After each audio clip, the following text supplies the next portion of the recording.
दोस्तों, आज हम पेडागोजी का को पढ़ने का प्रयास करेंगे। तो आज मैं उसमें आपको सिगमंड फ्राइड साहब जो एक बहुत ही जाने-माने और चर्चित मनोवैज्ञानिक रहे हैं, मनोचिकित्सक भी रहे हैं। ये ऑस्ट्रिया की राजधानी वियना में जन्मे थे, वहीं के निवासी रहे हैं और इन्होंने पेरिस हुआ, फ्रांस हुआ, इसको अपने प्रयोगों की क्रीड़ा स्थली बनाया है।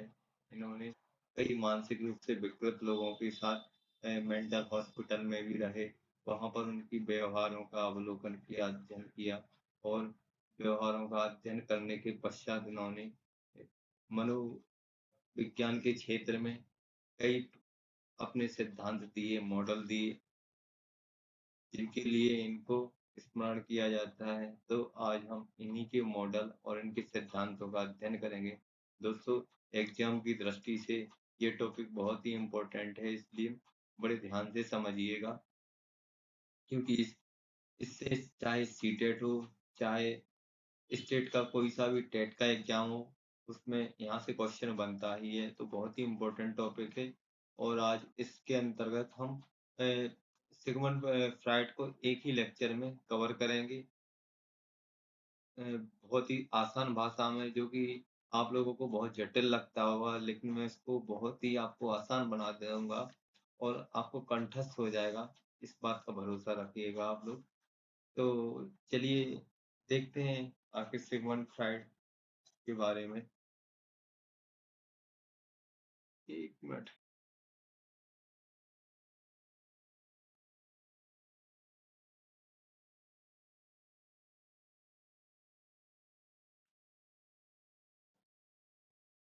तो दोस्तों, सिगमंड फ्रायड का जैसे सिगमंड फ्रायड ने एक अपनी थ्योरी दी है, गत्यात्मक मॉडल जिसको हिंदी में कहा जाता है, इंग्लिश में इसी को कहा जाता है दोस्तों। पेन बदल दूँ मैं? तो इसको इंग्लिश में कहा जाता है डायनेमिक मॉडल। इसके अंतर्गत इन्होंने इंसान के व्यवहारों का अध्ययन किया और इंसान के व्यवहार को इन्होंने 3 भागों में बाँटा, इदम, अहम और परम अहम। इसके आधार पर इनका मानना है कि इंसान लगभग 3 प्रकार का होता है और वह 3 तरह के व्यवहार करता है। तो आइए देखते हैं, लेकिन मैं चाहूँगा कि पहले इसका बेसिक तैयार कर लें, तो बेसिक को समझने के लिए हमको सबसे पहले इस सिद्धांत को समझना होगा। स्थलाकृतिक संरचना का सिद्धांत या आइसबर्ग स्ट्रक्चर थ्योरी। तो आइसबर्ग स्ट्रक्चर थ्योरी जो है दोस्तों, इसके लिए मैंने आपको एक डायग्राम भी डाला है पीपीटी में। तो इससे मैं समझाना चाहूँगा, इससे समझना आपको काफ़ी आसान रहेगा। तो आइए देख लेते हैं आखिर ये थ्योरी क्या कहती है। दोस्तों, जैसा कि आप ये डायग्राम देख रहे हैं, ये मैं ड्रॉ लाइन कर रहा हूँ। ये इसको इन्होंने चेतन मन माना है।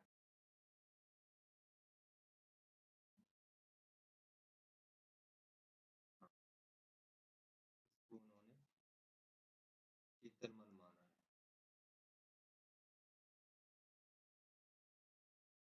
और ये जो है जो तलहटी दिख रही है इसकी, इसको इन्होंने अर्ध चेतन मन माना है दोस्तों।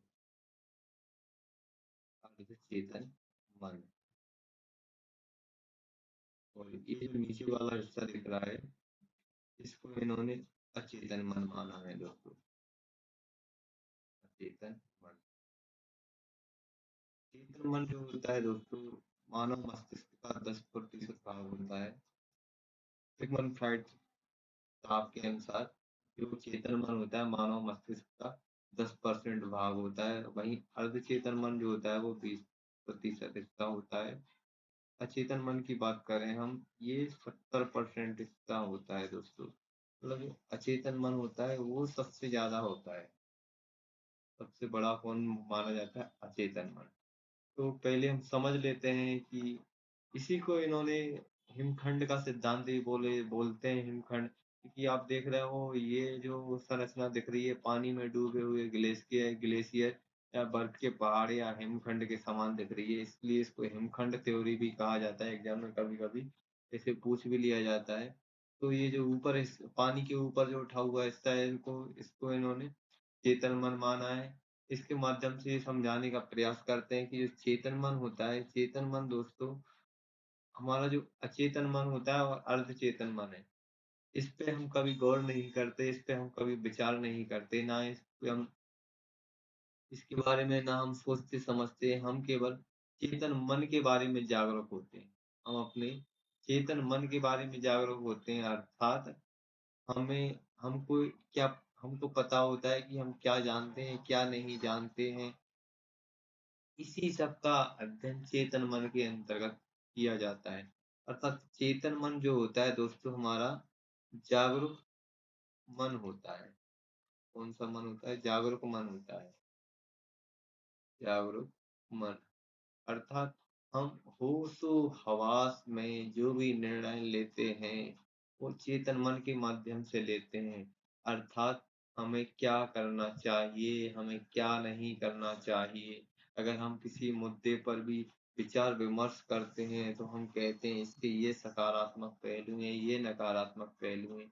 तो ये हम चेतन मन के माध्यम से ही निर्धारण करते हैं।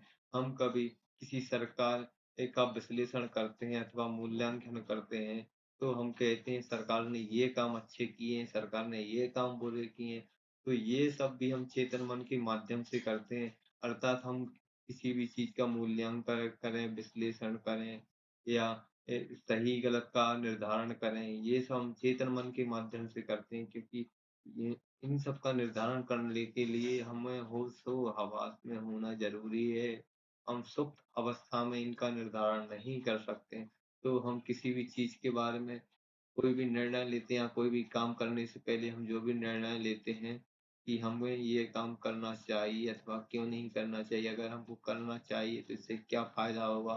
अगर नहीं करना चाहिए तो इससे क्या नुकसान होगा? तो ये सब हम चेतन मन के अंतर्गत अध्ययन करते हैं। वहीं अर्धचेतन मन की बात करें तो चेतन मन जो हमको दिखाई देता है क्योंकि हम अपने जागरूक मन को ही समझ सकते हैं कि मेरा मन कैसा है इसी के बारे में अवेयर रहते हैं तो चेतन मन इसलिए तो ये देखो पानी के ऊपर उठा हुआ दिख रहा है आपको बाद बाकी जो अर्धचेतन मन हुआ है वो अचेतन मन है इनके बारे में हम जागरूक नहीं होते हमको नहीं पता है कि हमको कितनी कितनी जानकारी है। दोस्तों, आप भरोसा मानिए कि आप लोग बहुत कुछ जानते हैं, लेकिन वो क्या है आपके अचेतन मन और अर्धचेतन मन के अंदर है। इसलिए हम सबको पता नहीं होता है कि हमें कितना ज्ञान है। जैसे आपने रामायण में देखा होगा कि हनुमान जी को याद दिलाया जाता है कि उनमें वो कितने शक्तिशाली थे, कितने वीर थे, कितने साहसी थे। तो ये जामवंत जी के द्वारा उनको स्मरण कराया जाता है कि बचपन में उन्होंने कितने महान काम किए हैं, कितने शक्तिशाली, बलशाली होने के बावजूद भी आज वो इस तरह से हैं, मायूस खड़े हैं। तो ये सब हनुमान जी के कौन से अचेतन मन के अंतर्गत अंदर उनकी स्मृतियाँ तंग रहती और उनको याद दिलाने का काम कौन ने किया था? ये किया था जामवंत जी ने। जब वो स्मृतियाँ जो यादें थी उनकी अचेतन मन में चली गई थी और जब जामवंत जी ने उनको याद दिलाया तो वापस से वो कहाँ पे आ गई चेतन मन में और वापस से उनको उनको अपनी शक्तियों का स्मरण हुआ और जब वो लंका गए। तो दोस्तों अचेतन मन में हमारे ऐसी शक्तियाँ छुपी होती हैं, ऐसी पावर छुपी होती है, जिसका हमें खुद को ही ज्ञान नहीं होता है। दोस्तों आपने देखा होगा कि जब हम सो जाते हैं तो हमको सपने आते हैं। सपने में हम मतलब किसी इंसान को हमने देखा भी नहीं होगा लेकिन वो हमको सपनों में दिखाई देता है। या हम कुछ ऐसा है किसी स्थान पर हम कभी गए भी नहीं होंगे लेकिन वो हमको सपनों में दिखाई देता है। तो ये हमको क्यों होता है? ये जो स्मृतियाँ हैं, जो याद हैं, वो हमारे अचेतन मन में होती हैं। और इसलिए इन सब का अध्ययन दोस्तों अचेतन मन के अंतर्गत किया जाता है।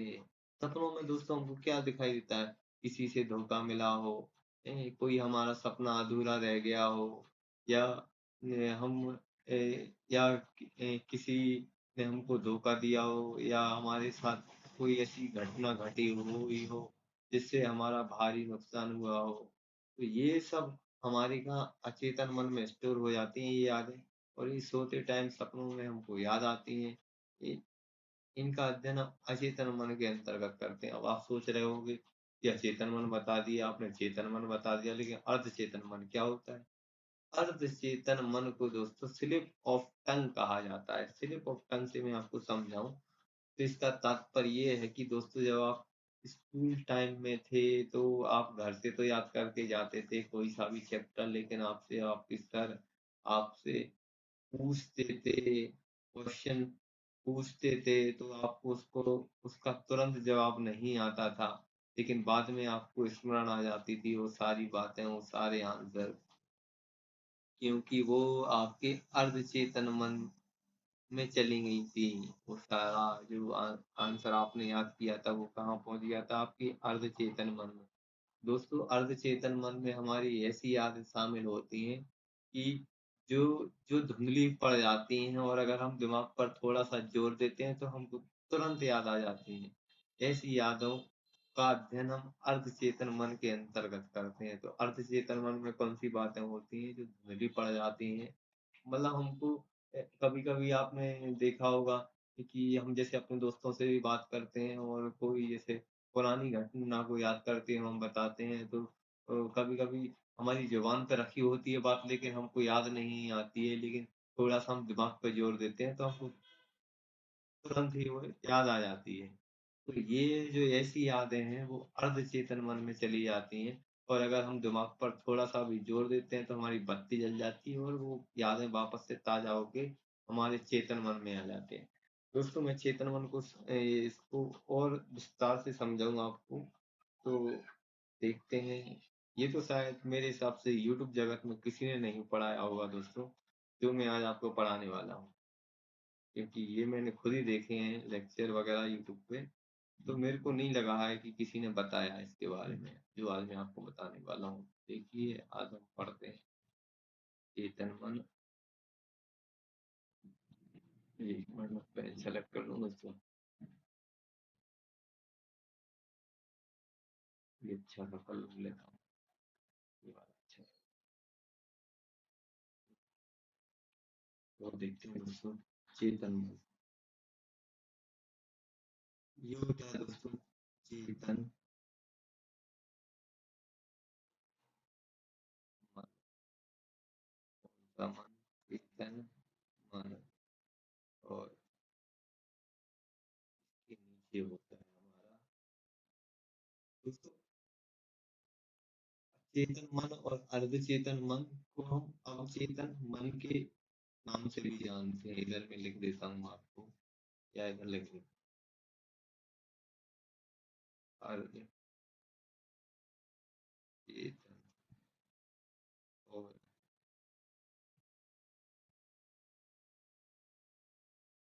अचेतन, इनको किस नाम से जानते हैं दोस्तों? अवचेतन मन। ठीक दोस्तों, आप नोट्स बनाते जाना, जो भी आपको बहुत ही मददगार साबित होंगे एग्जाम के टाइम पे, बहुत ही हेल्प करेंगे, क्योंकि ऐसा कंटेंट शायद आपको कहीं नहीं मिलेगा जो मैं आपको बताने वाला हूँ। तो ये है अवचेतन मन।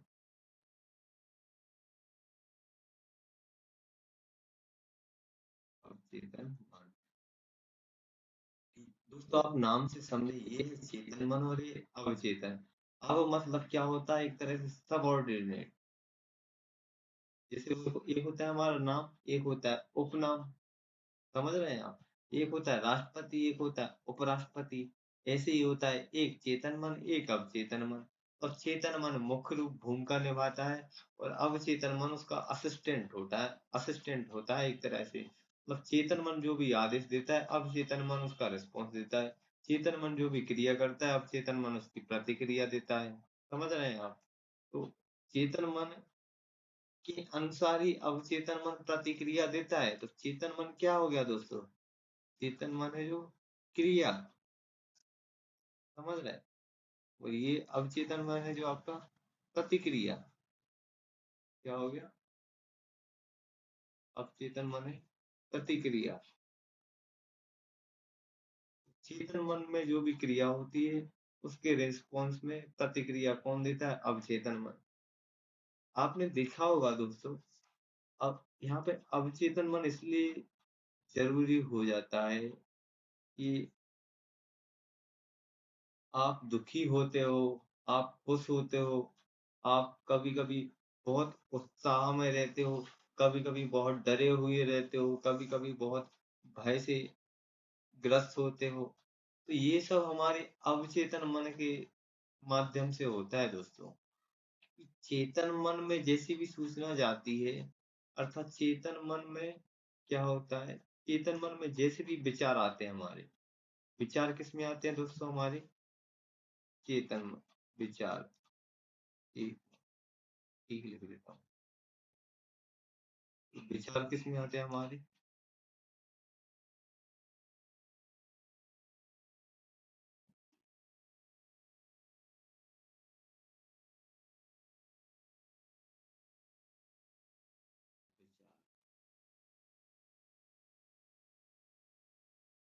दोस्तों विचार आते हैं हमारे चेतन मन में, और उन विचारों की प्रतिक्रिया कौन देता है? विचारों के अनुसार ही प्रतिक्रिया हमारा अवचेतन मन देता है। तो अवचेतन मन महत्वपूर्ण क्यों हो जाता है, मैं ये आपको समझाता हूँ। क्योंकि मान के चलो आपके चेतन मन में सकारात्मक विचार आते हैं। इसको मैं साफ कर देता हूँ दोस्तों, आप समझ गए होंगे। लिखना है मेरे को अभी तक।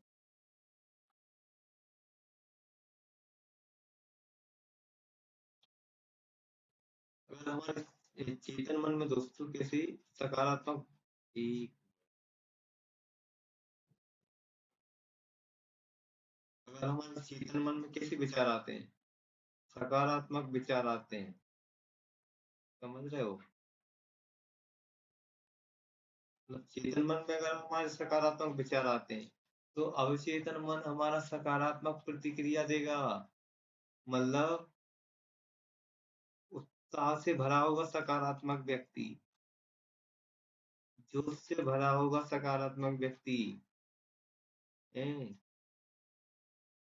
उसके जीवन का एक लक्ष्य होगा।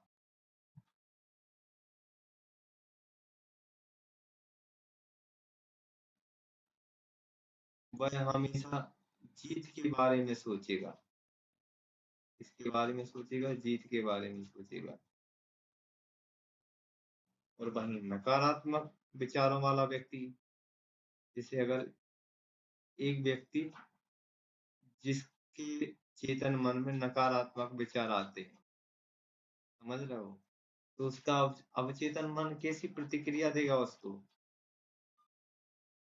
होते हैं ना कुछ व्यक्ति बहुत ही नेगेटिव होते हैं। तो दोस्तों अगर उनके नेगेटिव थॉट होते हैं तो उसका उनको क्या नुकसान होता है? उनके अंदर हमेशा डर रहेगा, हमेशा डरेंगे वो। भय रहेगा उनके अंदर। डर किस बात का रहता है दोस्तों? हारने का डर, काम बिगड़ने का डर, आशंका रहती, हमेशा यही चिंता सताती रहती है, काश मैं फेल हो गया, काश मेरे से नहीं हुआ। और जो सकारात्मक विचारों वाला व्यक्ति होता है दोस्तों, वो हमेशा जीत के बारे में सोचता है। वो कभी ये नहीं सोचेगा कि ऐसा नहीं होगा, वो वैसा नहीं होगा। वो हमेशा यही सोचता है कि मैं ऐसा कर लूँगा, मैं वैसा कर लूँगा। ऐसी कौन-सी चीज़ है जो मेरे से बड़ी हो जाएगी? तो वो व्यक्ति हमेशा सकारात्मक विचारों वाला होता है। तो उसका अवचेतन मन बहुत स्ट्रॉन्ग होता है दोस्तों।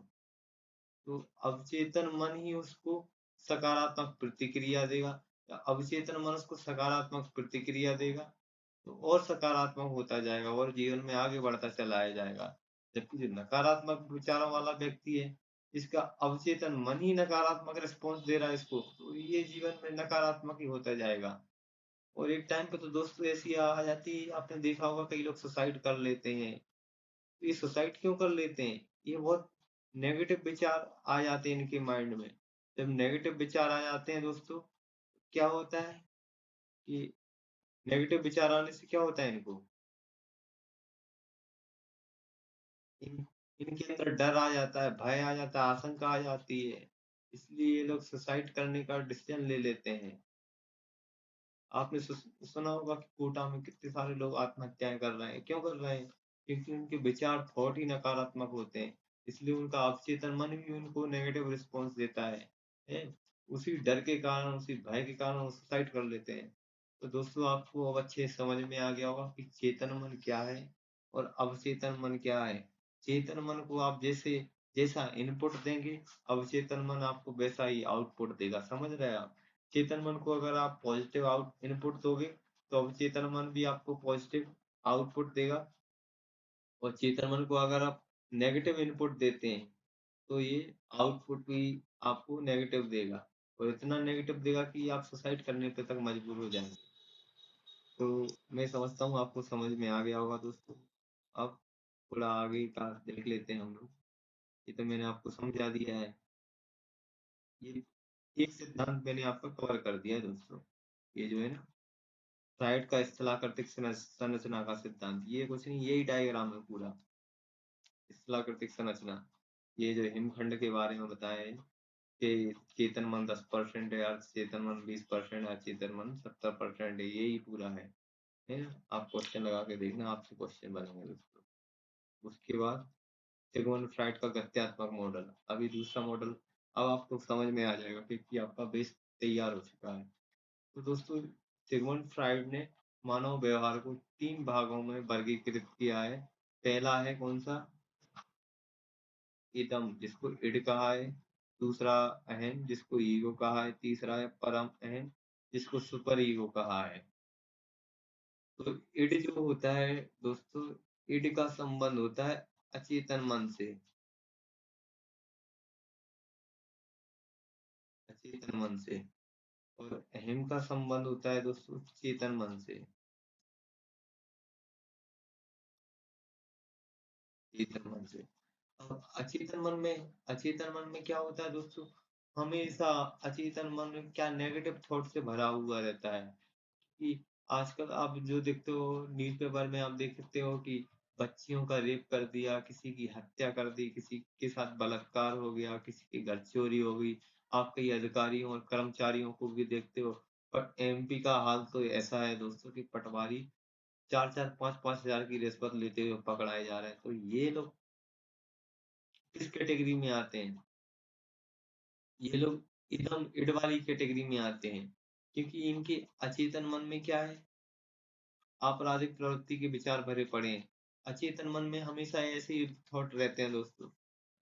जैसे दुःख, किसी घटना से दुःख मिला हो उसको, किसी से धोखा मिला हो उसको। अगर उसको धोखा मिला है तो वो बदला लेने की सोचेगा, है ना? और किसी घटना से दुःख मिलेगा, दुखी हुआ होगा या किसी किसी टाइम पे उसके साथ एक्सीडेंट हुआ हो या कुछ और अनहोनी हो गई हो, तो वो दुःख, जो उसको उस टाइम पे दुःख हुआ था, वो दुःख कहाँ चला जाता है? उसके अचेतन मन में चला जाता है। किसी ने धोखा दिया था, तो बदले की भावना सालों से पनप रही होती है, वो किसमें रहती है? उसके अचेतन मन में रहती है। या किसी व्यक्ति का कोई सपना होता है, जो अधूरा सपना, जिसको पूरा करना चाहता है सालों से लगा है उसके पीछे उसको पूरा करने में। वो सपना किसमें रहता है? उसके अचेतन मन में रहता है। तो अचेतन मन में ऐसी रहती हैं दमित इच्छाएँ, कुंठाएँ, दमित इच्छाएँ। एक मिनट, ये कहाँ चला गया है? ये दमित इच्छाएँ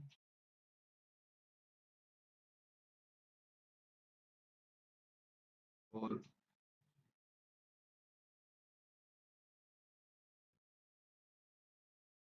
कुंठाएँ, ये सारी चीज़ें उसके अचेतन मन में रहती हैं, है ना दोस्तों? तो जो इड वाला व्यक्ति रहता है, इड वाला व्यक्ति ऐसा ही होता है। ये इड वाले व्यक्ति में हमेशा नेगेटिव थॉट रहते हैं। जैसे दुर्योधन को देखना महाभारत में। तो दुर्योधन दोस्तों, उसके अंदर इतने नेगेटिव नेगेटिव थॉट थे कि वो भगवान श्री कृष्ण को भी भगवान के रूप में नहीं पहचान पाया था। इसलिए कहा जाता है व्यक्ति जैसे विचार रखता है उसको इंसान, सामने वाला इंसान भी वैसा ही दिखता है। उसको भगवान तक दुश्मन दिखते थे दोस्तों, समझ रहे हो आप? तो इड वाला व्यक्ति ऐसा रहता है। इड वाला व्यक्ति हमेशा चोरी करेगा, दूसरों को धोखा देगा, दूसरों से बदला लेने की भावना रखेगा। ऐसे अधूरे सपने जिनको वो पूरा करना चाहता है, तो उनके पीछे भागता रहेगा। तो ये सब जो चिढ़ वाला व्यक्ति रहता है, ये हमेशा आपराधिक प्रवृत्ति वाला व्यक्ति रहता है। इसके मन में कुंठाएँ रहती हैं, दुःख रहते हैं, धोखे की बदले की भावना रहती है, ऐसी इच्छाएँ दबी रहती हैं। तो इसके अंदर आपराधिक प्रवृत्ति मानी जाती है, चिढ़ वाले व्यक्ति में। और वहीं अहम अहम जिसको ईगो बोलते हैं, ईगो ईगो इसका संबंध चेतन मन से होता है। चेतन मन एक तरह से जागरूक मन होता है, मैं आपको बता चुका हूँ दोस्तों। और जागरूक व्यक्ति क्या होता है? जागरूक व्यक्ति कभी ऐसा काम नहीं करना चाहता है जिससे उसकी इज्जत पर बट्टा लगे। अर्थात समाज में उसको गलत नज़र से देखा जाए, या लोग उसका बहिष्कार कर दें, या उसको समाज से निकाल दें, या की इज्जत पर कोई लांछन लगे। तो चेतन मन जो है इंसान को इंसान बनाकर रखता है, व्यक्ति को समाज से जोड़कर रखता है दोस्तों, समझ रहे हैं आप? चेतन मन क्या करता है? इंसान को इंसान बना के रखता है, समाज से जोड़े रखता है। ऐसे व्यक्ति में जो अहम की भावना रखता है, ऐसा व्यक्ति हमेशा परोपकार की भावना रखेगा, दूसरों की मदद करेगा, सुख खुशी हमेशा खुश रहेगा, दूसरों का सहयोग करने का प्रयास करेगा। समझ रहे हैं दोस्तों? और वहीं सुपर ईगो जो होता है, देवतुल्य व्यक्ति होता है। समझ रहे हैं व्यक्ति? इसमें क्या होता है? और नैतिकता और आदर्शवाद की भावना अधिक होती है, अधिक प्रबल होती है दोस्तों इसमें। नैतिकता और आदर्शवाद की भावना अधिक प्रबल होती है इस व्यक्ति में। तो जैसे गांधी जी हो गए हमारे, जैसे गांधी जी हो गए हमारे, हैं? हरिश्चंद्र हुए, राजा हरिश्चंद्र आपने सुना होगा, हैं? बुद्ध हो गए, महावीर हो गए। इन ये सब व्यक्ति देवतुल्य इंसानों की श्रेणी में आ जाते हैं, क्योंकि दोस्तों गांधी जी हमेशा आजीवन अहिंसा की बात करते रहे। बुद्ध महावीर भी सत्य अहिंसा अस्तेय अपरिग्रह, और महावीर जी ने ब्रह्मचर्य दिया था। ये हमेशा इन्हीं विचारों पर बल देते रहे। और वहीं हरिश्चंद्र की बात करें तो ये सत्य के पुजारी माने जा जाते हैं। दानवीर से सबसे बड़े दानी व्यक्ति हरिश्चंद्र हुए हैं। तो परम अहम में देवतुल्य इंसान आते हैं। अहम व्यक्ति में जो होता है, ये सामान्य इंसान होता है। मतलब ये व्यवहारिक व्यक्ति होता है। व्यवहारिक कैसे होता है कि ना तो ज़्यादा आदर्श रहेगा और ना ही ज़्यादा खराब रहेगा। परिस्थितियों के हिसाब से डिसीज़न लेगा, जैसा समाज है वैसा ढलने की कोशिश करेगा। अच्छे अच्छे व्यक्ति के साथ अच्छा व्यवहार करेगा, बुरों के साथ बुरा व्यवहार करेगा। मतलब जो मध्यम प्रवृत्ति का इंसान होता है, वो अहम की भावना से ग्रसित अहम की भावना रखता है। और इड वाला व्यक्ति ये आपराधिक प्रवृत्ति वाला इंसान होता है, चोरी करेगा, डकैती करेगा, बदला लेने की भावना रखेगा, दूसरों की हत्या भी करेगा, अधिकारी बन जाएगा तो रिश्वत भी लेगा। इसको नहीं फर्क पड़ता है कि जनता का पैसा है, उसका दुरुपयोग नहीं करना चाहिए, उसको जनता के हित में लगाना चाहिए, इसको कोई फर्क नहीं पड़ेगा, क्योंकि इसकी अंतरात्मा मर चुकी है दोस्तों। और ये है, इसकी अंतरात्मा जीवित है। लेकिन इसकी ये अंतरात्मा से काम तो लेगा दोस्तों, लेकिन परिस्थितियों को ध्यान में रखकर काम लेगा ये। अगर ये कैसे काम करेगा? अगर समाज के हित में होगा तो सही से काम करेगा, और अच्छे लोगों के साथ अच्छा व्यवहार, और बुरों के जैसे को तैसे की भावना रखता है अहम वाला व्यक्ति। और परम अहम ये तो ऐसा है दोस्तों, बुरों के साथ भी अच्छा व्यवहार करेगा और अच्छों के साथ तो अच्छा करेगा ही। जैसे हमारे गांधी जी कैसे थे दोस्तों, कि अगर किसी ने एक गाल में थप्पड़ मार दिया तो दूसरा गाल भी वो आगे कर देते, ले भाई इसमें भी मार लेते। तो ये इस टाइप के इंसान होते हैं। आप समझ गए होंगे दोस्तों, मैंने आपको एग्जाम्पल भी दे दिया है। अब एक और मॉडल बचा है सिगमंड फ्राइड का, मनोलैंगिक विकास का सिद्धांत। तो इसको और समझ लेते हैं, ये ज्यादा बड़ा नहीं है दोस्तों, इसको मैं ज्यादा टाइम नहीं लूंगा। ये इस सिद्धांत के अनुसार सिगमंड फ्राइड साहब कहते हैं कि जो व्यक्ति होता है, सिगमंड फ्राइड साहब के अनुसार जो व्यक्ति होता है, व्यक्ति के व्यवहार का निर्धारण उसकी यौन इच्छा से निर्धारित होता है, जिसको इन्होंने क्या कहा, लिबिडो। लिबिडो कहा है? एक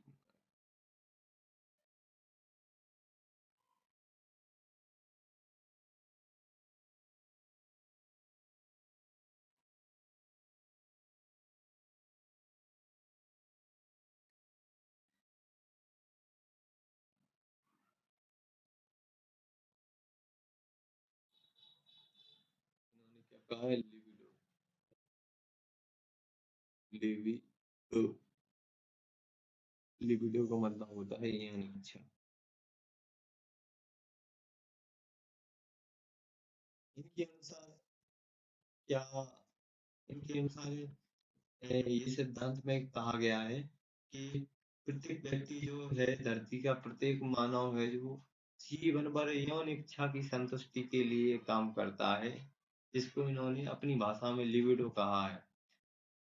दोस्तों, इस आधार पर इन्होंने इंसान के संपूर्ण जीवन को एक, दो, तीन, चार, पांच स्टेज में बांटा है दोस्तों। पांच स्टेज में हम देख लेते हैं। पहली होती एनाल स्टेज। एक मिनट दोस्तों, ये आगे पीछे हो गई, मैं आपको समझा देता हूँ थोड़ा, है ना। इन्होंने लिबिडो कहा है। पहली होती है ओरल स्टेज। पहली होती है कौन सी? Oral stage.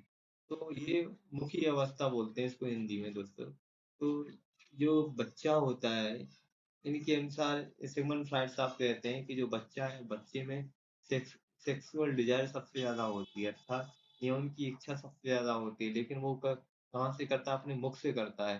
कहीं मुंह में उंगली डालेगा, मुंह से उंगलियां चूसेगा, जैसे दूध भी पीता है मुंह से, माँ के स्तन को चूसता है। तो और वहीं ये क्या है, निगलने का चीजें निगलने की कोशिश करता है। कुछ भी चीज हाथ में आएगी तो उसको मुंह में डालेगा। तो इसकी सेक्सुअल डिजायर मुंह से जाहिर होती है उस बचपन में, है ना। तो दोस्तों, इसमें का बैलेंस स्थापित करने के लिए हमारे घरों में कहा जाता है कि बच्चे का 1 साल का बच्चा हो जाए तो उसको दूध के अलावा और भी चीजें खिलाना शुरू कर देते हैं, ताकि उसकी जो ये यौन इच्छा है, इसका स्थिरीकरण हो सके, है ना दोस्तों। तो ये पहली इन्होंने ओरल स्टेज मानी है। ओरल स्टेज में ये कहते हैं कि बच्चे जो हैं अपनी यौन इच्छा की संतुष्टि मुख के माध्यम से करते हैं, और यौन संतुष्टि के लिए वो मुंह से चूसते हैं, चीजों को निगलते हैं। कुछ भी हाथ में आता है तो उसको मुंह में डालने का प्रयास करते हैं।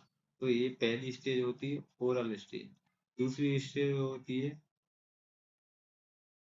Phallic stage.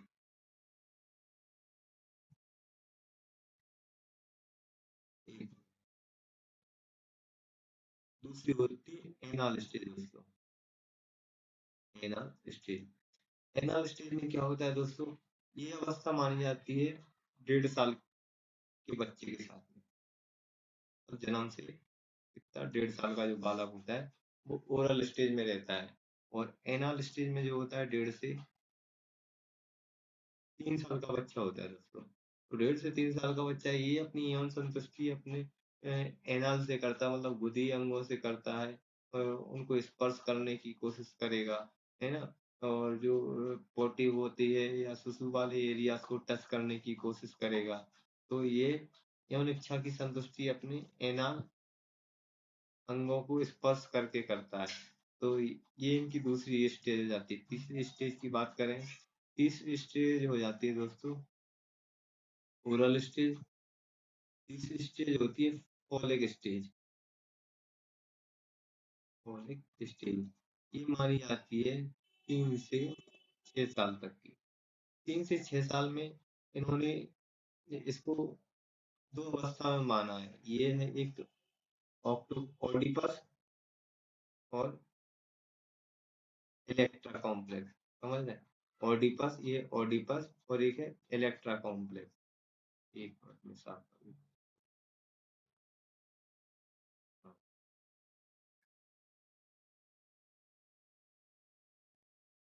तो ये है पहली ऑडिपस, और दूसरी है इलेक्ट्रा कॉम्प्लेक्स। तो ये फैलिक स्टेज में आती है दोस्तों। ये लिखा फैलिक स्टेज। एक, पहले की स्टेज में पहली है ऑडिपस, दूसरी इलेक्ट्रा कॉम्प्लेक्स। तो ओडिपस में क्या होता है? ओडिपस ये जो ओडिपस एक तरह से ग्रंथि होती है। ओडिपस ग्रंथि कौन में पाई जाती है? लड़कों में पाई जाती है। तो दोस्तों आपने देखा होगा 3 से 6 साल का बालक जो होता है वो ओडिपस ग्रंथि के कारण ही हुआ है। जो लड़का होता है वो माँ के प्रति ज़्यादा आकर्षण की भावना रखता है। और जो जो इलेक्ट्रा कॉम्प्लेक्स जो ग्रंथि होती है वो लड़कियों में होती है और लड़कियाँ को क्या है अपने पिता के प्रति ज़्यादा आकर्षित होती हैं। लड़का होता है जो माँ से प्रेम करेगा, माँ की बात मानेगा, माँ के नज़दीक रहेगा और लड़कियाँ हैं पिता से प्यार करेंगी। अपने ऊपर बोलते भी हैं कि पापा की परियां। पापा की परी दोस्त क्यों बोला जाता है? रीज़न यही है कि जो लड़कियाँ हैं वो क्योंकि अपोज़िट जेंडर का वो फ़र्क पड़ता है। तो इसलिए दोस्तों इस अवस्था के स्थिरीकरण के लिए ये कहा जाता है कि लड़कियों को अपनी माँ के बारे में पॉजिटिव थॉट बताना चाहिए, उनकी पॉजिटिव चीज़ों पे ज़्यादा बल देना चाहिए कि माँ देखो घर का कितना काम करती है, सब पूरे घर परिवार का ध्यान रखती है, जिससे उसके ऊपर ये जो है इलेक्ट्रा कॉम्प्लेक्स ग्रंथि हावी ना हो और वो माँ को भी प्रेम उतना ही करे जितना कि अपने पिता को करती है। उसी प्रकार लड़कों ओडिपस कॉम्प्लेक्स के कारण जो लड़के होते हैं वो माँ के प्रति आकर्षण का भाव रखते हैं। लड़कों को भी ये बताना चाहिए कि घर पापा जो होते हैं वो घर की सारी जिम्मेदारी उठाते हैं। पूरे घर का पालन पोषण उन्हीं के जिम्मे रहता है। तो ये लड़कों को बताने की आवश्यकता है ताकि जितना वो माँ से प्रेम करते हैं उतना पिता के प्रति भी उतना ही प्रेम रखें। तो ये होती है फेलिक स्टेज। तो दोस्तों इनने कौन-कौन सी स्टेज बताई है? एक तो ओरल स्टेज बताई है, ओरल स्टेज। दूसरी ओरल स्टेज मुख के माध्यम से वो अपनी यौन इच्छा की संतुष्टि करता है और दूसरी एनल स्टेज। एनल स्टेज में गुदी अंगों से अपनी यौन इच्छाओं की संतुष्टि करता है और फेलिक स्टेज को 2 भागों में बाँटा है, ओडिपस कॉम्प्लेक्स और इलेक्ट्रा कॉम्प्लेक्स।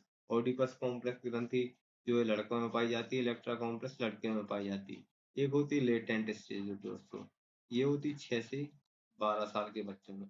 6 से 12 साल में क्या होता है दोस्तों कि एक तरह से सुप्त अवस्था मानी जाती है, अर्थात लड़के जो होते हैं, लड़कियों के प्रति आकर्षण का भाव नहीं रखते हैं। इससे मतलब यौन इच्छाएँ इस टाइम पे सुप्त अवस्था में आ जाती हैं दोस्तों और इस टाइम पे जो बालक होते हैं वो समलैंगिक की भावना रखते हैं अर्थात समान लिंगी बच्चों के साथ ज़्यादा खेलना पसंद करते हैं। लड़का होगा तो लड़कों के साथ खेलना पसंद करेगा, लड़कियाँ होंगी तो लड़कियों के साथ में खेलना पसंद करेंगी, है ना?